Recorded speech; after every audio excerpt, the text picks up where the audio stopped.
할렐루야. 인사 한번 나눕시다. 하나님이 당신을 많이 사랑합니다. 새해에는 소원이 이루어지길 원합니다. 시작. 새해에는 소원이 이루어지길 원합니다. 한 번 더 새해 복 많이 받으세요. 새해 복 많이 받으세요. 이제 우리 한국 사람들은 이 표현이 제일 쉽죠. 새해 복 많이 받으세요. 우리 민족이 복을 참 좋아하는 민족이죠. 사실 성경도 축복에 관한 내용은 너무너무 많아요. 복을 굉장히 필요로 한다는 거죠. 사람은. 그 복은 하나님이 주시는 복이 필요로 하는 거죠. 새해에는 더 많은 복을 누리시기를 축원합니다. 자, 오늘은 축복에 대한 말씀이 아니고 성령에 대한 말씀입니다. 오직 성령이 너희에게 임하시면 이라는 제목입니다.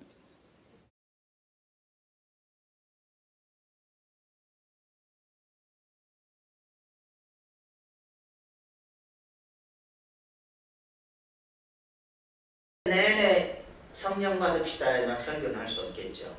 한 번 딱 들었을 때 1년을 새기란 얘기죠. 1년. 세상에는 제도가 있어요. 여러 가지 제도가 있죠. 뭐 국가라는 제도도 있고 뭐 여러 가지 제도들이 있습니다. 근데 이제 하나님이 성경에서 보면 하나님께서 세워주신 제도가 있어요. 잘 알다시피 가정입니다. 창세 때 하나님이 인간을 지으시고 가정을 세워주시고 결혼해서 하나님이 가정을 세우셔요. 그러니까 하나님이 세운 거예요. 그러니까 가정이 잘 되려면 어떻게 해야 되죠? 하나님의 법으로 가야 돼요. 그런데 하나님의 법을 떠나고 뭐 두 사람이 다 떠났든지 아니면 한 사람이 떠났든지 하나님의 법을 떠나면 가정이 깨져요. 라는 것은 하나님이 세운 제도이기 때문에 하나님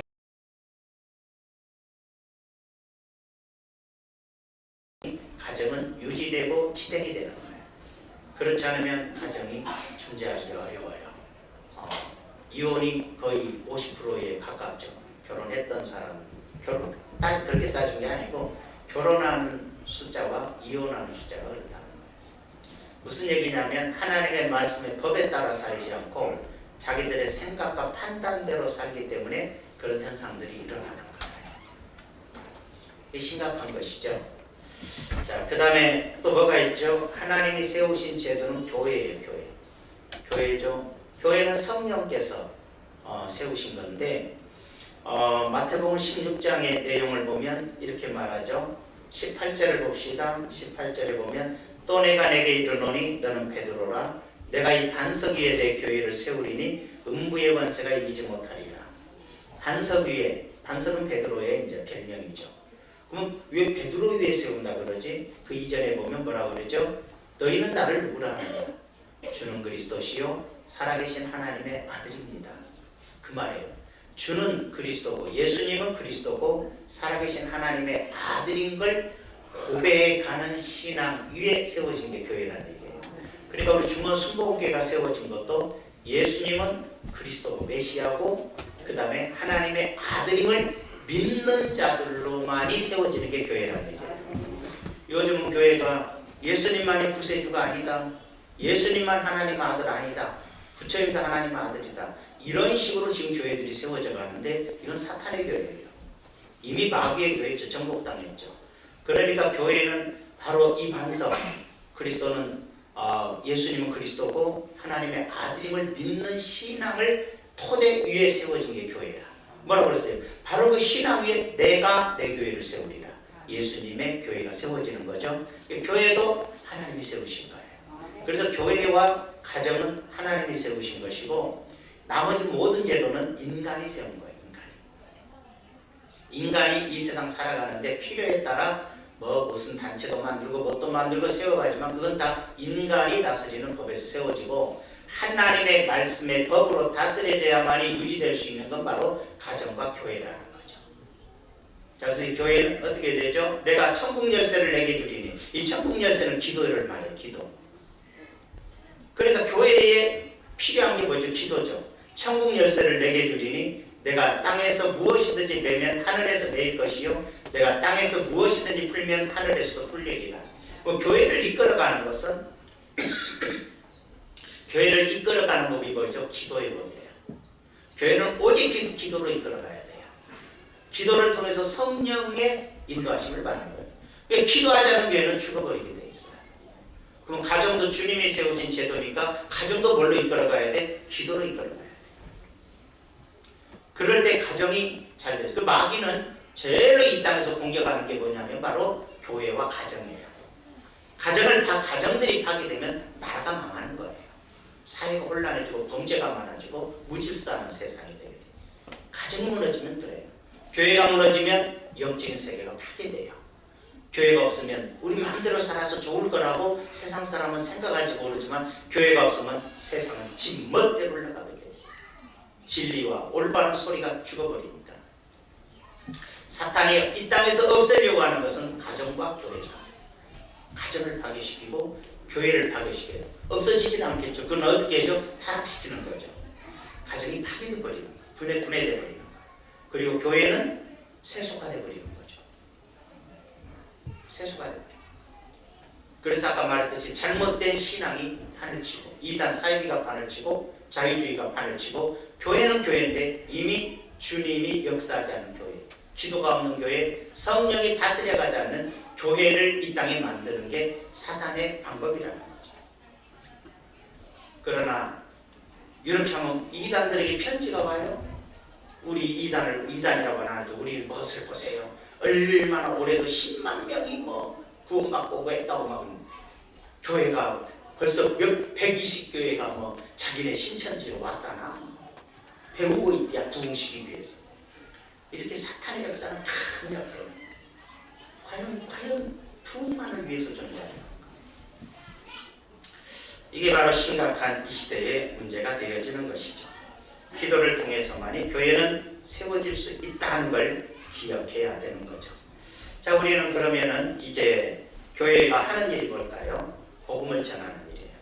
교회가 끝까지 해야 되는 것은 성경을 가르치고 하나님 예수님의 구세주임을 증거하는 것이 교회의 사명이에요. 성도들은 복음을 받은 자로서 진정 하나님의 자녀답게 세상에 뛰어나가서 하나님의 자녀의 삶의 모습을 세상에 보여야 돼요. 그래서 세상에서 빛이 되어야 돼요. 이게 교회의 본질인데 기도가 없고 성령이 역사하지 않으면 성도들은 세상 밖에서 더 나쁜 놈들이 되어 있어요. 예수 믿는 사람 못 믿겠다. 장로 못 믿겠다. 사기치는 게 다 장로고 도둑질한 놈이 다 목사들이고 교회 다닌다는 것들이 제일로 회사를 망치더라. 이렇게 되는 세상이 되고 있어요. 그럼 심각하죠. 그럼 뭐가 됐다? 교회가 영적으로 죽어간다. 기도 안 하더라. 기도 없는 성도들은 당연히 그렇게 되는 거고. 자, 그러면 성령이 임하면 어떻게 될까? 성령이 임하면 첫째로 그리스도의 사람이 된다 그랬어요.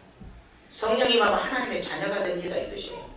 내가 그리스도와 함께 십자가에 못 박였나니 그러즉 이제는 내가 사는 것이 아니요 오직 내 안에 그리스도께서 사시는 것이다. 성령이 임한다는 것은 예수님이 내 안에 사는 거예요.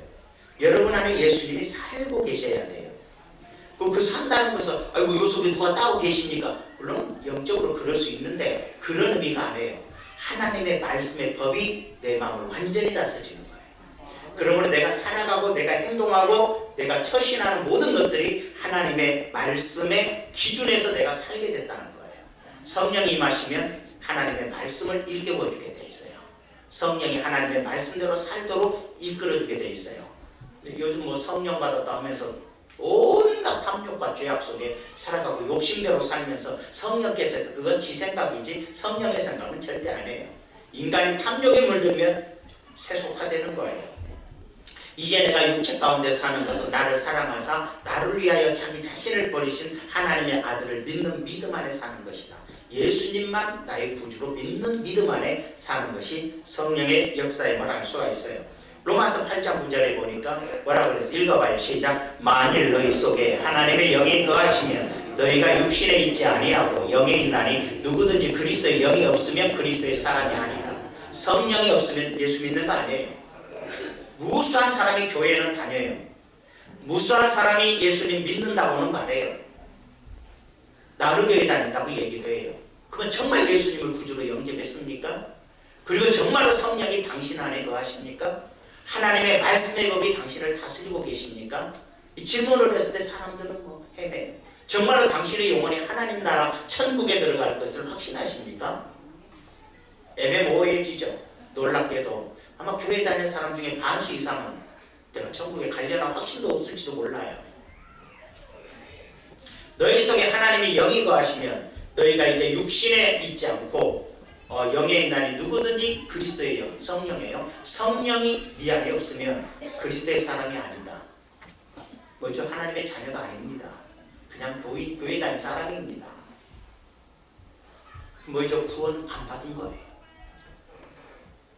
죽으면 천국에 안 가는 거예요. 성령 받으라니까 그럼 뒤집어지고 엎어지고 자빠지고 막 코를 줄줄 흘리고 막 방언을 해야 성령을 받은 거냐? 꼭 그렇게 말하진 않아요. 그 능력의 세례인데 그걸 말하는 게 아니에요. 바람이 임으로 불되 어디서 와서 어디로 분지 모르게 성령이 너에게 그렇게 임하는데 갑자기 내가 예수님이 나의 구주로 믿어지고 하나님의 말씀이 다 믿어지고 내가 하나님의 자녀가 되었다는 마음의 확신이 생겨나는 거예요. 그것이 바로 성령이 내게 임하는 현상인데 그냥 조용히 갑자기 그렇게 변화가 돼요. 그걸 거듭났다 그래요. 성령으로 다시 태어난다 이렇게 표현하는 거예요. 자, 두 번째는 뭘까요? 성령이 임하면 권능을 받는데 이제 성령이 임하면 구원을 받고 두 번째가 성령이 임하면 능력을 받아요. 그 성령이 임하면 내가 하나님의 자녀가 되는 걸 깨닫는 것이고 이제 하나님의 자녀가 되었고 자녀가 됨을 깨닫고 그걸 확신하게 되는데 두 번째로 성령이 임하면 또 이제 능력이 생기는데 권능이에요. 권능은 성령의 능력이지요. 우리가 권능 그러면 기적과 이적 야 하니까 막 죽은 자 벌떡 일어나고 슉 하니까 사람이 팍 죽고 그런 게 아니에요. 무슨 꼭 그런 걸 권능이라고 생각하는데 그건 나중에 마지막 때는 마귀가 하는 짓이에요. 그게 사람을 미혹하기 위해서. 성령의 역사는 물론 방언도 하고 예언도 하고 복음을 전하는 권능의 역사가 있어요. 기적과 이적과 병 고침 등등 그런 경우가 있어요. 그런데 성령이 역사는 성령이 임한 성도들이 모인 교회가 바로 권능이 있는 것인데 무엇일까요? 복음을 전하는 능력이에요. 오직 성령이 너에게 임하시면 너희가 권능을 받고 잘 봐요. 권능을 받았어. 권능을 받으니까 뭐 했어요? 예루살렘과 온 유대와 사마리아 땅끝까지 이르러 내 증인이 되리라. 권능을 받으면 예수님을 전하는 사람이 된다는 뜻이에요. 권능 받으니까 그걸로 폼되고 돈 버는 게 아니에요.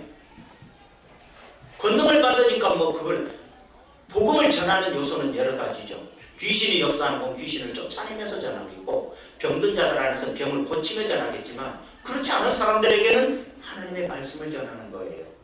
그러니까 성령의 권능이라는 건 여러분이 예수님을 구주라고 증거하는 것이 여러분에게 성령의 권능이 있다는 거예요. 작년에 올해 말고 올해는 이제 하루밖에 안 됐어. 그러니까 작년에 예수 그리스도를 믿으라고 전도해 본 적 있는 사람 좀 살짝 손 들어봐요. 일찍 죽어야 돼. 지옥 가기 전에 아직 믿을 때 가야 돼. 왜 그러냐면 전도를 안 하는 건 권능이 없다는 얘기야. 안 믿는 사람을 보고 예수 믿어야 됩니다. 내 옆에 있는 사람, 가족들, 친지들, 교회도 안 다니고 형제들, 자녀들, 남편 뭐 다 예수도 안 믿는데 예수 믿어야 된다고 강력하게 얘기하거든 해주고 그분이 왜 우리의 구주인지를 전해본 적이 없다면 나에게는 아무 권능이 없는 거예요. 내게 성령받아 하나님의 자녀가 되고 내게 능력이 임하면 내 증인이 되는 거예요. 우리는 자꾸 권능, 어제 송구영 씨 예배 때 말씀드렸지만 우리에게 부흥시킬 목사님을 모시고 와야 돼. 꿈에서 깨어나세요. 부흥은 여러분이 시켜야 돼요. 우리를 잘 이끌어주고 바르게 가르쳐줄 목사가 필요하지. 여러분들은 전도해야 돼요. 여러분은 복음을 전하고 전도를 해야 될 것 같아서. 예배당에서 복음 전하는 자는 목사님이라면 그 복음을 두고 밖에다가 전해야 하는 사람은 여러분이 이걸 왜 깨달을지는 못하겠어요. 희한하잖아요. 그리고 뭐냐, 성령의 권능이 임하면 뭐랄까 복음을 전하는 증인이 되는데 예수 그리스도를 전하는 것도 있지만 삶으로서 복음을 전해요. 삶으로서 한 사람이 예수 믿고 한 사람이 안 믿는다 부부인데 어떻게 해죠? 부부의 도리를 다함으로써 그 사람을 예수 믿게 하는 거예요. 부모가 예수 믿는데 자식이 예수를 안 믿고 방황하면 부모로서 자식이 예수님을 믿도록 부모의 도리를 다하는 거예요. 사랑을 필요로 하면 사랑으로, 권면이 필요하면 권면으로, 어찌하든지 그 자식을, 기도가 필요하면 기도로, 어찌하든지 그 내 자녀가 예수를 믿도록 최선을 다하는 부모의 도리를 다할 때 그게 바로 증인이에요. 믿거나 말거나 지옥 가거나 말거나, 자식인데도 저런 놈은 지옥을 가봐야 정신을 차리지. 정신을 차리면 끝나버리는 거예요. 정신을 차릴 길이 없어요. 지옥에 가면. 목사는 목사의 도리를 다하는 거죠. 성도는 성도의 도리를 다하고, 사람이 사람의 도리를 다하게 하는 게 성령의 권능이에요. 성령이 임하면 사람이 사람다워져요. 목사가 목사다워지고 성도가 성도다워지게 되어 있어요. 성령의 권능이 임하지 않으니까 성도인데, 목사인데, 일꾼인데 세속적인 삶을 살아요. 세상 사람처럼 살아요. 그래서 집사님이 친구한테 교회 가자 그러면 너나 잘 다니 자식아, 내가 너보다 나아, 요 소리 듣는 거예요. 집사이죠. 이렇게 하는 거예요. 다니지 말마 그렇게 믿으려면. 이렇게 돼버린 이유가 뭘까? 아무 권능이 없어요. 예수를 전하는 입이 아니라 예수를 증거하는 삶이 없어요. 삶 그 자체가 친구들이나 이웃이나 누가 봐도 예수 믿어야 된다라는 생각이 들도록 살아줘야 되는 거예요. 이게 증인이에요. 증인. 성령의 권능이 임하면 그렇게 된다는 거예요. 세상의 변화는 이렇게 말을 해요. 세상 문명이 변한 게 다이나마이트다 이런 말을 써요. 노벨이라는 사람이 만든 다이나마이트가 발견되면서 세상의 문명을 변화시켰다. 대단한 업적이다. 상 받았죠. 근데 그게 아니에요. 다이나마이트가 발견되기 시작하고 하면서 뭐까지 나왔어요? 핵무기까지 나왔어요. 이게 사람을 살리는 게 아니었어요. 문명을 변화시켰다고 하는데 문명을 변한 게 아니라 인류를 다 멸망시킬 정도예요. 북한에서 만든 핵무기야 서울을 폭파시킨다고 말하지만 러시아에서 만든 시험했던 핵무기는 어느 정도인 줄 아세요? 인간이 두려워서 더 이상 핵무기를 발전시키지 않아요. 서울 광화문에다 떨어뜨리면 대구, 경상도 대구, 전라도 고창까지 불바다 끝나버려요. 그러니까 핵무기 하나면 한국 없어지는 거예요. 북한에서 만든 핵무기하고는 얘기가 달라요. 다이나마이트 하나 만든 것이 인간의 문명을 변화시켰다고 위대한 업적이라고 말했는데, 인간이 만든 위대한 업적은 모든 인류를 멸절시키는 것으로 갑니다.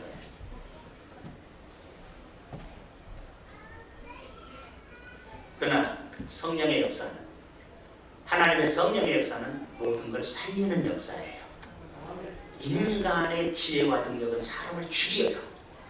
그러나 하나님의 능력은 모든 인간을 살려요. 한 30년 전 일이라 소록도에서 한 2,000명의 사람들이 살고 있었는데, 이제 나병 환자는 없어요. 소록도에는 원래 나병 환자들이 사는 곳이지만 나병 환자는 지금은 없어요. 다 고침받았어요. 옛날엔 나병 못 고치는 천병이라 해서 2,000년 동안 걸리면 죽어요. 그러나 지금은 나병균을 죽여서 다 치료가 돼버려요. 우리나라에 나병 환자 한 명도 없어요. 다만 예전에 문둥병을 알아서 코가 없거나 발가락이 없거나 몸이 안 좋거나 뭐 눈이 이렇게 이제 장애를 가진 사람은 남아있지만, 그래서 그 장애인들을 돌보는 병원이 있어요. 하루는 원장님께서 이 병원에 가서 식사하는 것을 보니까 세상에 뭐 아주 반찬도 형편없고 뭐 그냥 완전히 꽁보리밥 먹듯이 아주 심각하게 식사를 하는 걸 봤어요. 원장님 화가 났어요. 아니 이곳에 지원되는 돈이 얼마인데 얼마든지 풍족하게 먹고 아주 평안하게 거할 수 있도록 다 모든 것이 지원되고 있는데 음식이 뭐냐? 환자들인데 그래도 아무 소리를 안 해요. 이상하다. 위에서 빼먹나? 그리고 담당자를 불러서 물었어요. 어떻게 된 일이야? 아니 먹고 음식과 모든 거 식사 다 준비되어 나오게 되어 있는데 이게 뭐냐? 반찬 이게 한두 가지에다 꽁보리밥에 말이지 이게 뭐냐 말이야. 그랬더니 그가 대답했어요. 여기 나병 환자로 살아왔던 이분들이 지금 손발 없고 눈 없고 호흡 한 사람들이 직장생활을 못 하잖아요. 우리나라는.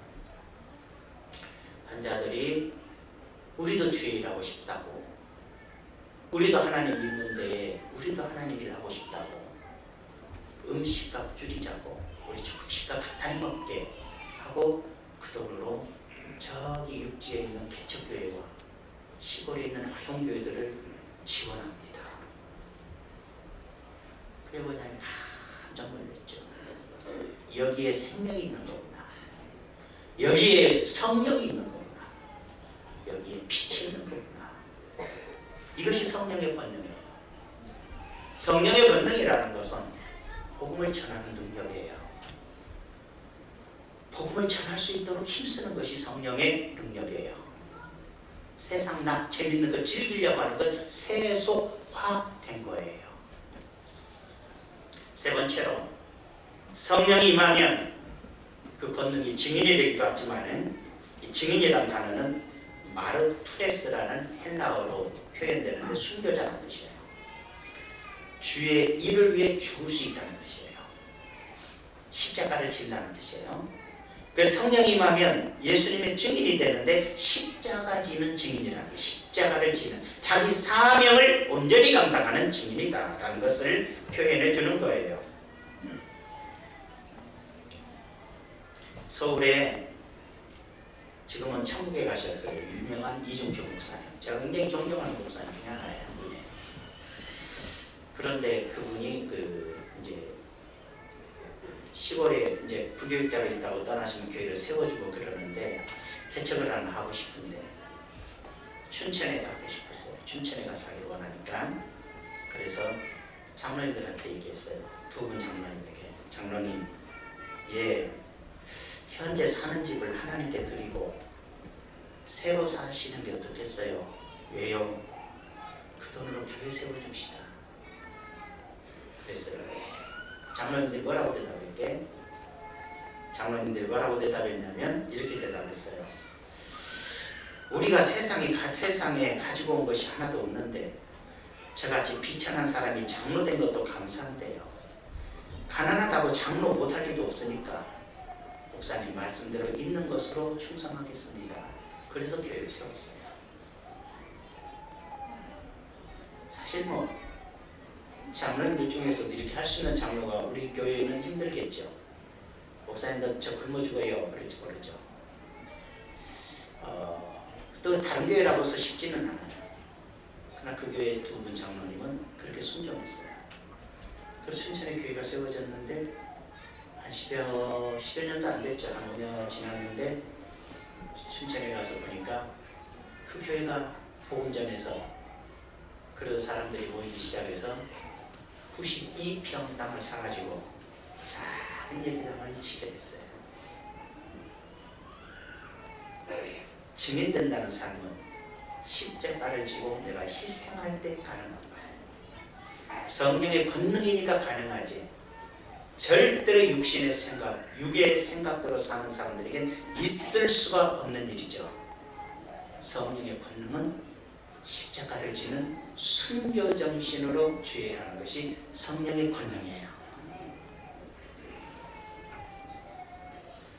네 번째로 성령이 임하면 사랑을 실천하게 되죠.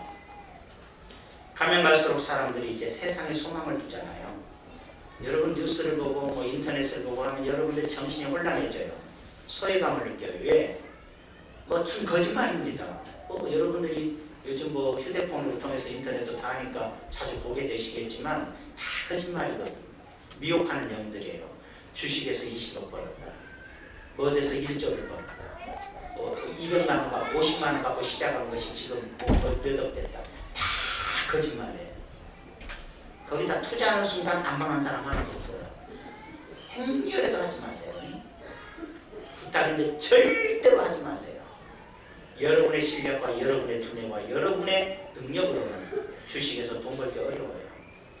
꼭 해야 된다면 그냥 좋은 회사 제품 몇 년 후에 쓰기 위해서 그냥 사놓고 자식에게 물려주기 위해서 한 2천만 원 다 돈도 없으니까 혹시라도 그놈이 잘 돼서 대형 회사들이 대우 같은 거 말고 대조로 된 회사들이 망할 리는 없으니까 조금 손해를 봐도 좋고 나중에 좋은 결과가 오면 자식에게 물려주고 이런 개념으로 혹시 한다면 조금은 해라고 할 수 있지만 여러분 주식하고 돈 벌 생각하지 마. 그건 이미 투기고 이미 잘못하면 죄가 되거든요.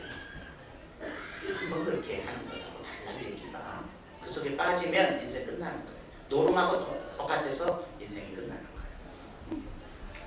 자, 손들어봐요. 주식에서 1억 번 사람 손들어봐요. 없죠? 1억 날린 사람 손들어봐요. 있을지 모르겠네. 네. 있는데 우리게 안 나오고 있어요 지금.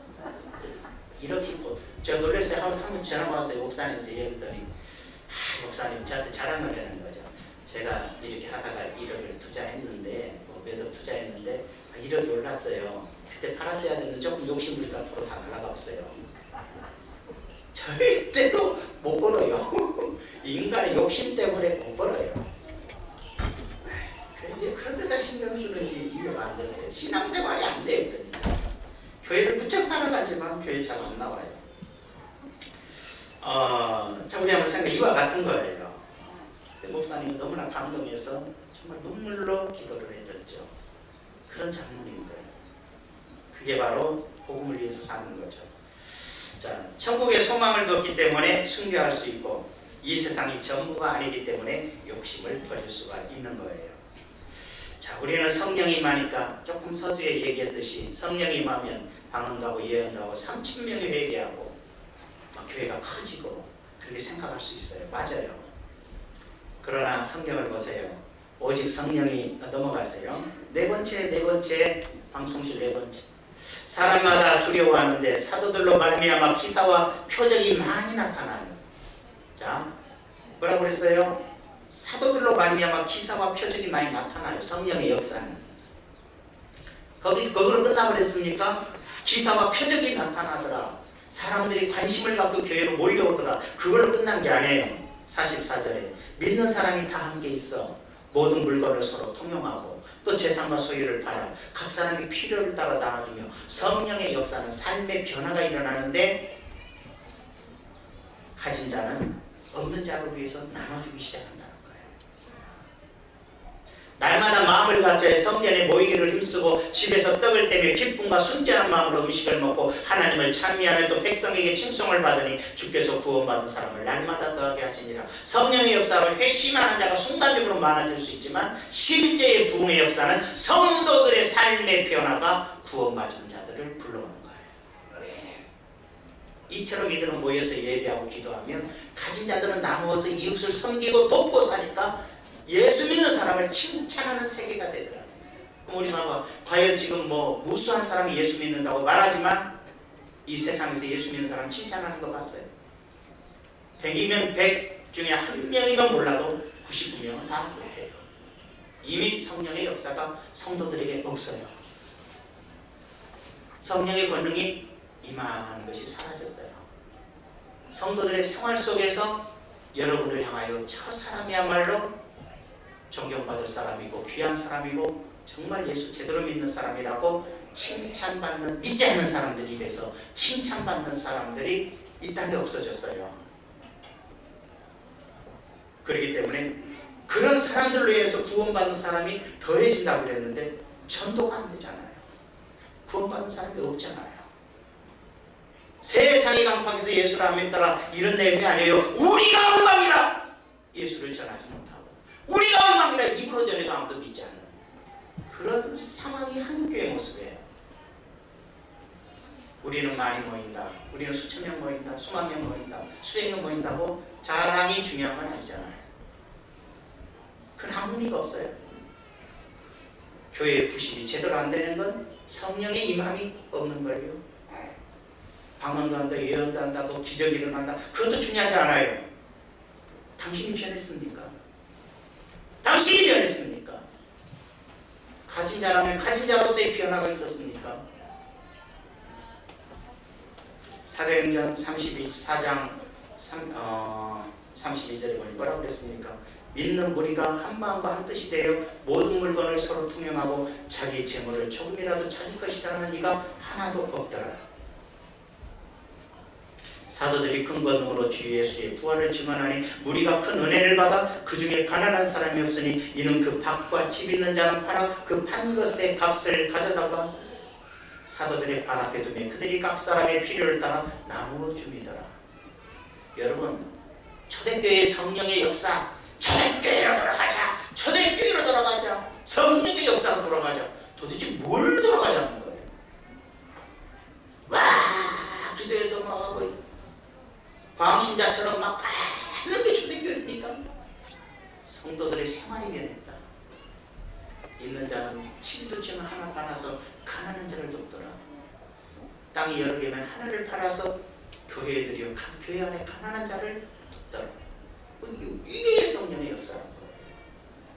있다고 자랑하고 있다고 자랑해서 돈 좀 빌려주세요 뭐 없어 그래버리는 게 성령의 역사예요. 난 당연하니까 성령 안에 있다. 꿈 깨세요. 내 삶이 변화되지 않은 거라면 과거에는 어떨지 몰라도 우리는 성령 안에 있지 못하는 거잖아요. 교회도 그러잖아요. 교회도 그렇고 개인도 그러는 거예요.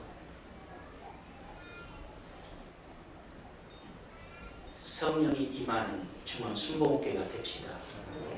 그래도 20여 년 전만 해도 제가 이런 설교를 하면 성도님들이 집에 돈을 가져왔습니다. 진짜로. 어느 집이 너무 가난하니까 제가 직접 도와주면 부담스러울 테니까 목사님이 좀 전해주세요. 그럼 그 집에 가서 전해줬습니다. 꼭 그렇지 않은 분은 어떤 분은 또 100이고 200이고 준비해서 정말로 도와줬습니다. 그럴 때도 우리 교회가 있었습니다. 지금은 돈 갖고 싸웁니다. 목사를 부르더니 저보러 돈 내놓으라고 그럽니다. 심각한 현상이 일어나고 있는 거죠. 그게 지금 우리의 시대가 다 그래요. 예전의 모습을 회복해야 되는 거예요. 성령의 역사는 마음속에 욕심부터 사라지게 하는 거예요. 성령의 역사는 사랑이 마음이 되어 타인을 긍휼히 여기고 안타까이 여기고 돕는 마음으로 변화되는 게 성령이 내게 임하면 그러는 거예요. 믿으시면 아멘. 저런 사람 고개 들고요. 안 졸다가 분명히 이 얘기하니까 좋은 척 하는 거예요. 난 모대 안 해도 모다들 다 아니까 너 신경 쓰지 마. 자, 한번 마음을 새롭게 합시다. 성령이 임하시면 너희가 권능을 받고 예루살렘과 온 유대와 사마리아와 땅끝까지 이르러 나의 증인이 된다. 내 증인이 되는 게 어떻게? 예수님을 전하고 물질 있는 자는 물질을 들여 선교를 하고 재물 가진 자들은 교회를 세우고 인생의 목표를 하나님의 일을 위해 표대를 맞춰버린 게 성령의 역사죠. 정리합시다. 성령이 임하시면 하나님의 자녀가 됩니다. 성령이 임하시면 주의 일을 하는데 성도의 도리로, 그죠? 신앙인의 도리로, 사람의 도리로 살아가게 됩니다. 성령이 임하면 증인이 되어 내 삶을 십자가를 지고 내 물질을 희생하든 내 삶을 희생하든 하나님의 교회를 세우고 주의 일을 합니다. 성령이 임하면 내 가진 것으로 이웃을 섬기고 사랑하고 나눌 줄 알게 됩니다. 이게 바로 성령이 임할 때 나타나는 현상이에요. 남의 교회를 훔쳐가고 도둑질하고 뭐 이상한 뭔지 하면서 성령이 역사하는 교회라고 거짓말하는 이 시대를 여러분들은 속지 마시고 괜찮아요. 오늘도 여러분의 사랑을 실천해서 올해 안에 딱 한 영혼이라도 예수를 완전히 믿고 구원받는 사람이 나타나게 되면 그게 바로 성령의 역사입니다. 승리하기를 축원합니다. 존귀하신 아버지, 성령이 임하시면 이라는 말씀을 나누었습니다. 아버지, 우리는 세상에 속습니다. 눈에 보이는 것에 속습니다.